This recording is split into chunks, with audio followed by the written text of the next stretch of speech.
Hi everyone, it's already 4:43 a.m. Hindi ako makatulog, so gusto ko ipakita sa inyo yung mga magnetic accessories ko sa phone. First off, ito, usong-uso to before eh.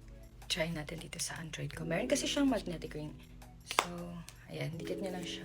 Tapos kunwari, ito yung wall. Mas didikit siya sa glass. So, example, ito yung smooth surface. So, pag nagpa-vlog ka, ganun, pwede, or nagti-tiktok, idikit niyo lang siya dyan. Tapos, next one, ito naman. Ito, sobrang useful talaga to sa akin. Having big phone, tapos maliit yung kamay. Ito talaga, super useful. Yung pop socket. Mas gusto ko yung ganito kasi, pag nagpapalit ako ng phone case, like for example, lipat ko sa iPhone ko, ililipat ko lang siya. So, isa lang talaga yung kailangan kong, what is it? Pop socket. Tapos lipat ko lang kung ito naman yung gamitin ko. Next, ito, bago ko lang tong na-acquire. Acquire, parang ano naman. Try natin dito. So, ganito. Mas cute siya pag pink yung phone case. Diba? Cute-cute lang. So, ganito siya. Pwede kang maglagay ng card mo dyan. Tapos, i-open nyo lang siya ng ganyan. Meron na kayong phone stand.